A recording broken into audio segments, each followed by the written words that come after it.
আব্বা, শাপলার এত লেখাপড়া করার দরকার কি? বরং আমরা কাজ করি, আমরা সুজনের সাথে শাপলার বিয়েটা দিয়ে দিই, ভালো হবে। বিয়ের পর ও আমাদের বাসায় কাজ করলো, যে পাশাপাশি যদি লেখাপড়া চালায় যেতে পারে চালায় যাবে, আর যদি চাপ হয়ে যায় ছেড়ে দিবে, লেখাপড়ার দরকার নাই। আর এদিকে সুজনের আমরা কেয়ারটেকার বানাই দিই আমাদের বাসার, তাইলেই তো হয়। কি করলি তুই?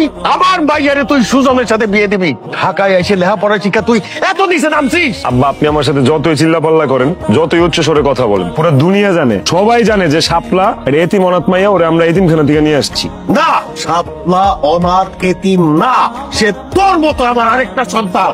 আপনি বললেই তো শাপলা জামিনের মতো আপনার আরেকটা সন্তান হয়ে যাবে না বাবা? দেশে তো একটা নিয়ম কানুন আছে। আমি কোনো নিয়ম কানুন মানি না। শাপলা আমার মেয়ে, আমি বুড়া হয়ে যাইতে পারি, কিন্তু আর্থিক ভাবে এখনো আমার সেই সক্ষমতা আছে।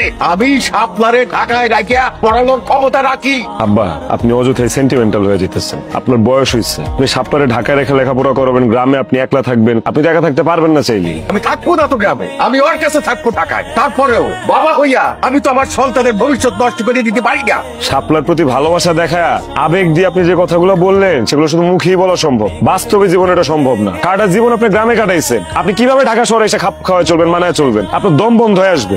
আসবে, তারপরেও শাপলার জন্যই আমি ঢাকায় থাকবো। আব্বা, তুমি এত ভালোবাসো, বাবার শরীরের চামড়া দিয়ে যদি আপনার পায়ে জুতা বানায় দিই না, তাহলে এটা আমি শোধ করতে পারবো না। আব্বা, আমি আপনার অনেক ভালোবাসি। আব্বা, আমার ভুল হয়ে গেছে, আমি সরি। না বুঝে অনেকগুলো কথা বলে ফেলেছি। বোন আমার মাফ করে দে। তোর অনাথ এতিমকে আমি কষ্ট দিছি, তাই না? ঠিক আছে, তুই অনাথ, তুই এতিম, তোর আব্বা আছে, তোর একটা বড় ভাইও আছে। তুই আমার বাড়িতে থেকে লেখাপড়া করবি, তোর যাবতীয় দায়িত্ব আমি নিব, তোর দায়িত্ব।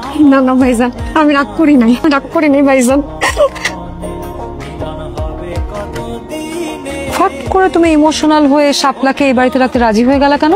শাপলা যদি এই বাড়িতে থাকে তাহলে তোমার বাবাও এই বাড়িতে থাকবেন, আর তোমার বাবা যদি এই বাড়িতে থাকে তাহলে আমার প্রাইভেসি নষ্ট হবে জামিল। আমি স্বাধীনভাবে কোনো কিছুই করতে পারবো না। তুমি ভুলে যেও না যে এই বাড়িটা কিন্তু আমার বাবার দেয়া, আর তুমি যে চাকরিটা করছো না, সেটাও আমার বাবার দয়াতেই তোমার হয়েছে। নেহায়েত স্টুডেন্ট লাইফে তোমার সুদর্শন চেহারা, তোমার স্মার্টনেস, তুমি ব্রিলিয়ান্ট, এসব দেখে আমি তোমাকে ভালোবেসে ফেলেছিলাম, আর এর জন্য আমার বাবা আমাকে তোমার সাথে বিয়ে দিয়েছিল। আর তার মানে এইটা না জামিল যে তুমি তোমার পুরা গোষ্ঠীকে আমার বাড়িতে এনে আমার লাইফটা তামাতামা করে দিবা। শোনো, আমি কিচ্ছু ভুলি নাই, আমার সব কিছু মনে আছে।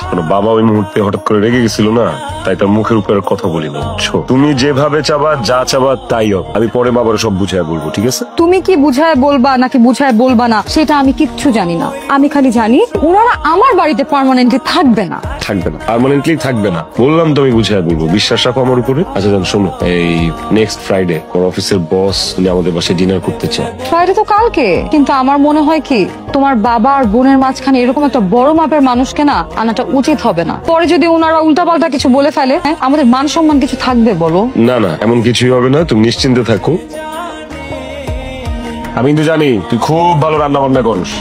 কালকে আমার অফিসের বস আমার বাসায় আসবে, ডিনার করবে আমাদের সাথে। সুজনের সাথে মিলা তুই ঠিকঠাক মতো রান্না বান্না করবি, আপ্যায়নটা করবি, পারবি না? কিন্তু ভাইজান, শহরের মানুষের কেমনে আপ্যায়ন করতেন এই সিস্টেম তো আমি কিছুই বুঝি না। তবে ভাবি যদি বুঝাই দেয় তাহলে পারবো, সব পারবো। আচ্ছা ঠিক আছে, কিভাবে রান্না করতে হবে, কিভাবে আপ্যায়ন করতে হবে, সবকিছু আমি তোমাকে শিখিয়ে দিব, ঠিক আছে?